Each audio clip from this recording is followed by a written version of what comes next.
Tiens! Saint-Hyacinthe! T'es sur le Daily Buffer Podcast, salut! Salut Yann, ça va? Ça va bien, c'est qui? Ça, c'est Sodom. Ah ouais, c'est Sodom. Comment tu vas, Sodom? Ça va. Écoute, tu écoutes-tu les nouvelles, Yann, de ce temps-ci? Un petit peu? Qu'est-ce que tu penses du débat qui ressort encore une fois pour une énième fois aux États-Unis sur l'encadrement du permis de possession puis des armes à feu puis d'avoir des fusils autant que t'en veux? Moi, je vais te dire ce que j'en pense, là. Je pense que sont condamnés à vie. Ce problème-là ne disparaîtra jamais. Puis je vais te dire pourquoi. Tu sais... Vas-y. C'est dans la culture de ce pays-là. C'est pas la culture de son peuple, c'est la culture du pays. C'est un pays qui se mêle de toutes les guerres, qui a décidé de faire la police, qui a décidé de déguiser toutes leurs interventions en justice, puis qui sont partout avec... Ils règlent leurs problèmes. Les États-Unis ont tout le temps réglé leurs problèmes avec des armes. Ils sont des experts là-dedans. Fait que quand ton président, tu sais, le monde avait beau chialer après Trump, puis oui, Trump a pas rien fait à ce niveau-là, même qu'il a empiré la patente, mais Barack Obama a pas fait mieux. Ben non. Tu sais, quand tu drones un paquet de pays, quand tu te mêles de toutes les guerres, de l'hostie de planète Terre, un moment donné, tu sais, c'est comme si tu vois ton père faire toute sa vie qui sert d'un bâton pour régler un problème. Ben toi, un moment donné, tu vas régler tes problèmes, tu vas te servir du bâton. C'est la même affaire. Les gens aux États-Unis règlent leurs problèmes avec les armes. Ça commence avec le pays en tant que tel, puis tous ceux qui l'ont gouverné. Fait que ça va être à jamais. Ça va être à jamais. Ce pays-là est condamné à vivre avec les armes, à mourir puis à périr par les armes. C'est ça mon... Toi, t'en penses quoi? Écoute, c'est une thèse qui fait quand même un certain sens, là. Ça serait proche un peu ce que... Je sais pas si tu te souviens, Bowling for Columbine, ce que Michael Moore disait. Ouais, pis c'était excellent. Ouais, c'était très bon. Ce qui arrive, c'est que, tu sais, les États-Unis, s'il n'y a pas beaucoup de pays où est-ce que la population a le droit d'être armée puis que c'est constitutionnellement approuvé, puis... ouais. Une fois que la population a ce droit-là, le gouvernement qui veut arriver pour l'enlever, ça fait fou un peu, tu sais, parce que officiellement, de la façon qu'ils voient ça, eux autres, c'est pour empêcher un gouvernement d'être tyrannique puis de prendre trop de pouvoir. Fait que quand tu veux leur enlever le droit de eux-mêmes intervenir contre un gouvernement tyrannique, ça sonne tyrannique un peu, tu sais. Fait que même Obama, il peut... Une fois que tu as donné ce droit-là à ta population, c'est très difficile de l'enlever, tu sais. Ouais. C'est la même chose à Sandy Hook, là. T'as beau tuer des enfants... ça reste quand même que tu regardes, tu vois les policiers comment ils étaient là-bas, là, au nombre d'armes qu'il y a là, il n'y a pas une police qui est rentrée pareil pour aller tuer le tueur avant que ça fasse 1 heure puis qu'il ait tué 30 enfants puis 100 coups de feu, tu sais, c'est un peu...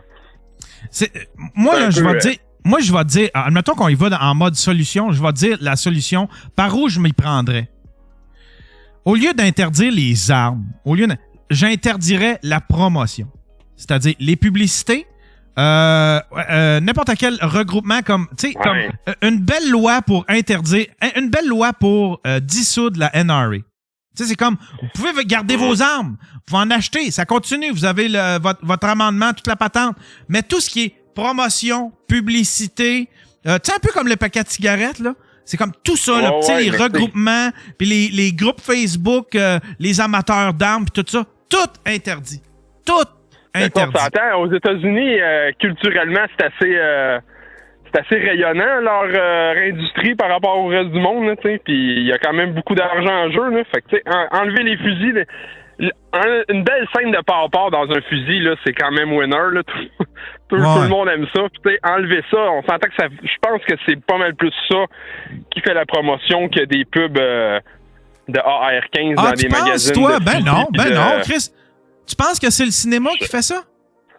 Mais non, je ne pense pas que c'est juste le cinéma. Je pense que eux, vu que l'arme fait partie de la culture, tu sais, là-bas, monsieur, madame, tout le monde, le bon père de famille, tu sais, il y a peut-être un fusil dans sa boîte à gants, tu sais, il y a un dose au-dessus des armoires dans ta chambre, ou, tu sais, fait que, tu sais, l'arme est là, l'arme est dans la maison, mais tu sais, je sais pas s'il y avait autant d'armes ici, le problème serait pas autant exacerbé. Tu sais, je sais pas à quel point la désinstitutionnalisation des personnes avec des maladies mentales, tu sais, on met pas d'argent là-dedans, on s'en occupe pas. Les inégalités sociales. Tu remarques bien, c'est jamais un fils de millionnaire qui va faire une tuerie dans une école. Là. C'est jamais.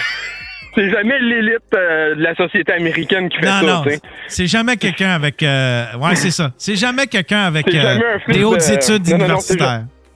Non, pis c'est pas un fils de PDG, tu sais, même s'il a juste 17 ans, le jeune, c'est jamais un fils de PDG ou de propriétaire d'entreprise ou de sénateur qui fait ça, tu sais. Puis c'est quand même ordinaire, tu sais, puis on s'entend aller tuer. Je sais pas ce que t'as pensé de ça, mais celle-là en particulier, là, je m'explique même pas comment, dans un raisonnement, même si tu dis, il a un problème de maladie mentale, il est violent, il se faisait écœurer à l'école. Ouais, mais tu sais, on est au Canada pour... Des enfants Pourquoi tu vas tuer des enfants? Pourquoi t'es pas allé tuer ceux qui t'écœuraient à l'école puis qui crissaient à à des enfants de 8-9 ans? C'est ça, ouais, puis pas rien que ça, c'est comme il y a tout le monde, dans tous les pays, tu sais, c'est pas le seul pays à être prêt avec des problèmes de santé mentale. On a des débiles mentaux ici, puis Chris, ils tirent pas toutes. Tu sais, oui, on a eu des tueries, là, mais ils tirent pas toutes. On en a eu beaucoup moins parce que à cause qu'on a une culture des armes qui est moins forte que les États-Unis. On voit les armes comme autre chose. Mais c'est tellement banalisé aux États-Unis que tu peux te ramasser une arme assez facilement. Puis c'est trop facile, tandis qu'ici, c'est ça, tu sais. Mais ici, le contrôle des armes à feu, il essaye de rajouter des couches pour essayer de contrôler ça. Ici, je trouve qu'on en a assez fait. Ça, on en a assez fait parce que de toute façon, ce qui circule, c'est des armes illégales ici au Canada. Mais aux États-Unis, ils ont beaucoup à faire avant de... Je le sais que tous ceux qui font ces tueries-là, c'est du monde qui ont des armes illégales aussi. Mais quand même, il y a au niveau de la culture... C'est moins vrai, par exemple. Ouais, mais tu sais, il y en a beaucoup qui ont des armes, ils ont des armes achetées légalement, tu sais, parce que légalement aux États-Unis, c'est tu vas dans un marché aux puces, puis si ton État le permet, tu t'ajoutes un fusil, là, tu sais. Ouais. T'as pas de papier, là, tu signes un papier comme quoi tu l'as acheté, tu le donnes à lui, puis vos deux signatures, une poignée de main, merci bonsoir. Ouais. Puis, je sais pas c'est quand la dernière fois qu'il y a eu une fusillade avec un arme de poing enregistré ou un AR-15, tu sais. Mais pour vrai, il me semble que c'est pas ça qu'on voit souvent. T'sais, la dernière fois, ce serait probablement Alexandre Bissonnette, puis c'est clair que ça a l'air fou parce que lui, je pense que c'est ça qu'il a fait. Là. Tous ses papiers étaient là, son fusil était enregistré, il y avait un cours d'armes restreintes, puis bon. Je sais pas, lui, il était tout légal avec son arme?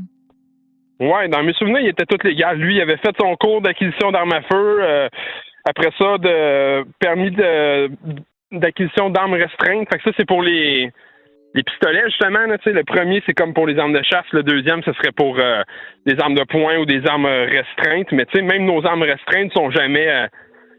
t'as jamais de chargeur d'autre capacité. T'as jamais d'armes automatiques, tu sais. Fait que on est comme plus safe que eux, là, mais... Lui, Alexandre Bissonnette, il avait dit... Écoute, j'abonde dans le même sens. Je pense qu'ils s'en sortiront pas. Une fois que t'as donné le pouvoir à ta population d'être armée puis de... C'est fini. Il faut que la seule façon qu'un gouvernement peut s'y prendre, c'est de s'y prendre, de commencer par changer la culture. Puis ça, c'est interdire la publicité, interdire les regroupements de promotion, puis de tu sais les guns enthusiasts. Ça là, tu tues tous les regroupements, tu rends tout ça illégal. Puis ça va devenir quelque chose d'un petit peu plus personnel, puis les gens vont voir les armes à feu peut-être d'une façon différente. Fait que tu commences par là avant de te rendre au contrôle des armes à feu, parce que ça arrivera jamais. Ça arrivera jamais. J'ai une question. Pour interdire un club de tir, Yann? Comment tu fais pour... Tu sais, ceux qui se rencontrent ensemble le samedi sur des campings, puis ils ont un champ de tir en arrière. Aux États-Unis, tu sais, t'as un ranch, là, tu fais un champ de tir, ça te tente, fait que là, tes amis, ils viennent. Fait que tu sais, faut que tu mettes la police pour les surveiller puis les empêcher de se réunir, ça sonne Non, mais tu sais, très, non, mais tu sais, quelque chose de privé, mais je veux dire, dans un endroit public, sur les réseaux sociaux, moi, je leur interdirais des gatherings sur des réseaux sociaux, sur des groupes Facebook, OK. les publicités, toutes les publicités sur les armes à feu, tout ça, tu sais, un peu comme le paquet, comme la cigarette. La cigarette, tu sais, c'est interdit. C'est interdit tu sais, c'est interdit partout. C'est même quasiment, tu sais, il y a des règles qui encadrent ça, même à la télé puis tout. Tu sais, là, ben, je ferais la même affaire. Il n'y a pas personne qui fume quand il n'y a pas de raison. À cette heure, là, c'est fini ce temps-là. Fait que... Ouais, mais nous, ça rajoute plus rien. Un travail de longue haleine, peut-être. Ouais. J'ai une question, peut-être Alexandre Bissonnette, y avait-tu dit pourquoi qu'il avait fait ça? On connaît-tu le vrai motif d'Alexandre Bissonnette? Y avait-tu fini par le dire? Tu vas voir son interrogatoire, là, c'est quand même long, puis j'ai pas tout écouté, mais finalement, ce que tu comprends, c'est que lui, il était sûr qu'on se faisait envahir par les musulmans, là, puis que, tu sais, il était là pour rendre service à la nation, puis c'est un peu... Pour sauver des gens, il disait pour sauver des gens, c'est dumb for... C'est ça, lui, il allait sauver la nation québécoise, puis blanche ou whatever, puis... Ce qui est fucké, c'est qu'il y a un frère jumeau, ce gars-là. Je sais pas si t'as vu ça. Non! Imagine son frère jumeau qui est comme, Chris, qu'est-ce que t'as fait là? C'est quoi ton problème? Puis, ben non, il n'y a pas un frère jumeau. Il y a un frère jumeau! Ouais, il y a un frère jumeau. Tu vas voir ça, c'est fucked up, ben raide. Imagines-tu? D'habitude, des frères jumeaux, c'est quand même proche, là. Tu sais, je sais pas, un moment donné, il y en a un qui a... Ouais. Et je sais pas si il doit y ressembler, tu sais, ça doit être weird de te promener, faire comme lui, tu sais, regarde, si tu veux avoir, ouais, c'est ça. On dirait que c'est le tueur qui se promène, il est là, il magasine. Fais-toi pousser une barbe, teins-toi les cheveux, puis arrange-toi. Arrange-toi. Ben merci mon Saddam. Non, écoute, bon podcast, Yann, continue ta job, puis ciao. Hey, merci, t'appelles n'importe quand. Toujours aussi intéressant. C'est M. Sodom. Qui est passé, que je considère qu'il est passé de troll à une bonne personne. Maintenant, c'est un intervenant. C'est un super caller. Puis là, il y a Léo dans le chatroom. Léo qui va comprendre. Léo que je vais remettre drette aujourd'hui. On va redresser Léo. Hein? On va mettre ça droite, c'est. Il dit, j'appelle. Appelle Léo. Là.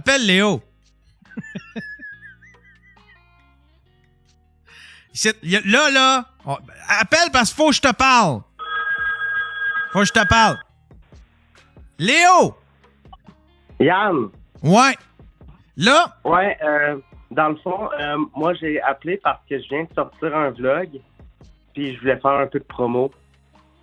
Tu voulais faire un peu de promo, pourquoi? Parce que tes chiffres vont pas si bien que ça, Léo? Je pensais que tes chiffres... Je pensais que tes chiffres allaient bien, que je pensais pas que tu avais besoin de venir sur mon show faire la promotion. Hein? T'avais de l'air assez confiant de tes chiffres hier. Hein, Léo? Ouais, ben, c'est un personnage, là. C'est un personnage, le gars confiant, là. Je suis en train de me chier dessus, là. Hier, dans les textos, il est pas venu braguer ses chiffres. Il a essayé de planter les miens. Il a essayé de planter mes chiffres. J'ai pas fait ça. Oui, t'as fait ça. Petite marde.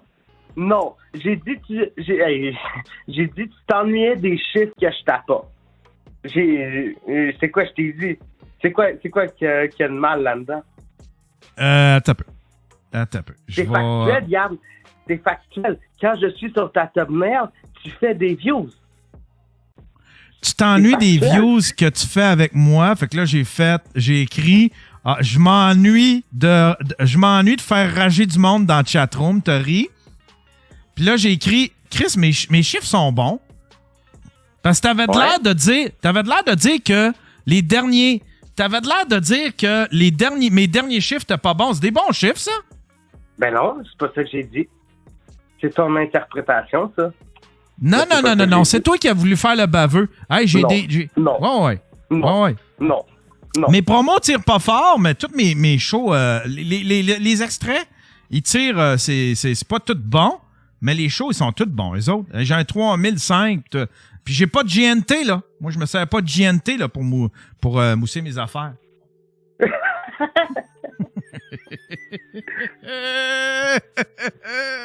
Là, Léo, j'ai pris une décision. Es-tu prête à l'entendre? OK. Une décision qui est lourde de conséquences pour toi. OK. Ouais. Tu peux venir sur le show. Hey. Quoi? OK, parce que je voulais pas que tu redoxes mon numéro, là. Non. Il était pas doxé. Ouais, ben, je sais pas, là, j'ai eu peur quand tu as changé l'écran. Non, je t'ai pas doxé. OK. Bon, vas-y. Toute ta décision. Non. Là, j'ai décidé. Toi puis Gab. Parce que là, hier, là, j'ai vu que vous étiez. Pendant que je faisais un show, la chatroom, c'était le Léo Show, le Léo et le Gab Show, ça se pognait? Je suis jamais dans ta chatroom. Je drop un message, puis c'est parti. Excuse-moi, j'arrête de te couper. Puis, mais c'est ça qui est arrivé hier. Il paraît que c'était toxique dans la chatroom. Je sais pas, j'étais pas là. Toi, t'amènes tout le temps un nuage noir. Toi puis Gab, Merci. vous amenez un nuage noir dans la chatroom. Gentil, Yann, merci. Fait que là, ce que je vais faire, là, il y en a qui disent Vortex, c'est le Vortex! C'est le Vortex! Danger! Danger! Alerte Vortex! Alerte Vortex! Aujourd'hui, je suis Brittany, j'aimerais que tu me respectes, Léo. Aujourd'hui, Léo, toi pis Gab, vous êtes je vous banne du chatroom. Vous êtes bannis du chatroom. Vous pouvez venir quand vous voulez sur le show. Vous pouvez appeler, vous pouvez venir faire des chroniques, vous pouvez faire ce que vous voulez, mais vous êtes ban maintenant sur la chatroom. Je m'en calisse. Ça te fait pas de la peine? Je m'en calisse.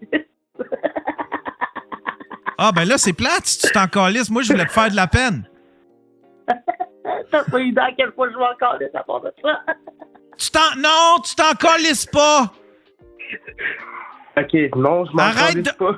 Arrête de dire que tu t'en calisses pas. Dis-le que ça te fait de la peine. Ça me fait beaucoup de peine. Là, c'est quoi les projets sur lesquels tu travailles? Là, j'imagine que t'as remonté ton CV, tu cherches un emploi ou quelque chose de même? J'ai été approuvé pour être partner YouTube. Fait que là, mes vidéos sont monétisées. Fait que là, je vais faire des vlogs, des best-of, des lives sur Twitch. C'est ça le plan, là. Parce que là, t'as commencé à streamer, puis là, tu fais des best-of de tes Twitch. Ouais. Fait que tu vas pouvoir crime. T'es set for life, mon gars. Si un petit 5$ par mois, là, ça va te décoller, mon gars. Non, mais je suis surpris. Je trouve que j'ai un bon CPM. Il est combien, ton CPM? Toi, il est combien? Non, vas-y, le tien. Mais, tu vas-tu dire le tien après? Ouais, je vais dire le mien. Le mien, il est à 16,57 US. 16,57? Ouais. Tabarnak, c'est vrai que c'est haut en esti. Si c'est vrai, c'est haut en tabarnouche. Je te jure que c'est vrai. Hein? Je te jure que c'est vrai. Mais ça va rebaisser. C'est parce que là, t'as eu un gros avec JNT, Hey, mais ça va rebaisser. Le hater, Yann, le hater, là, c'est quoi, là? Non, mais je fais juste te dire, accroche-toi pas à ton CPM, parce que je te le jure, ça... C'est quoi, c'est dans... C'est où est-ce qu'on voit ça, le CPM? Dans statistiques? Dans données analytiques, puis dans la section revenus.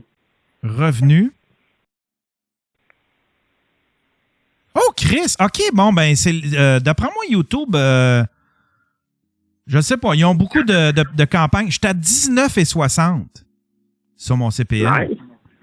J'étais à 19,60 sur mon... Ouais. C'est ça? Ouais, CPM... Attends un peu, je sais pas. Ouais, c'est US. I guess. Ouais. 19,60, je te clenche encore.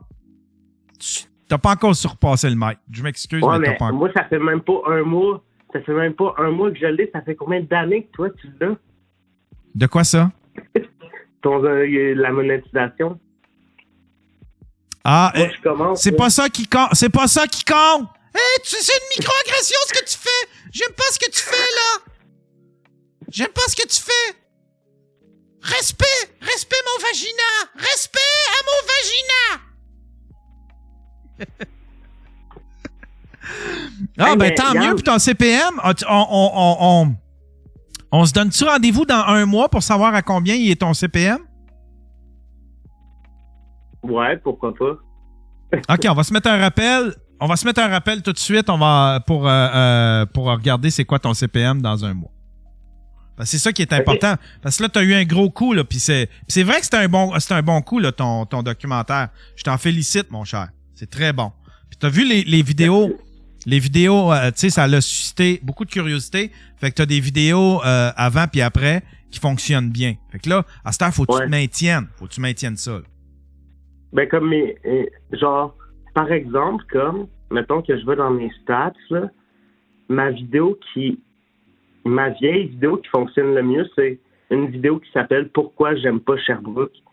Elle a genre fait 4000 views, puis je comprends pas pourquoi. Je sais pas. Faut que tu, c'est ça. C'est parce qu'il faut que tu hates. C'est ça. C'est parce que tu fonctionnes à la haine. Toi, t'as pas d'amour dans ton cœur. Moi, mon show ici, là, mon Discord, ma chatroom, c'est tout de l'amour. Toi, tu propages de la haine. C'est ça que tu fais. Es-tu down, Yann, de checker mon dernier vlog en live? Non. Pourquoi?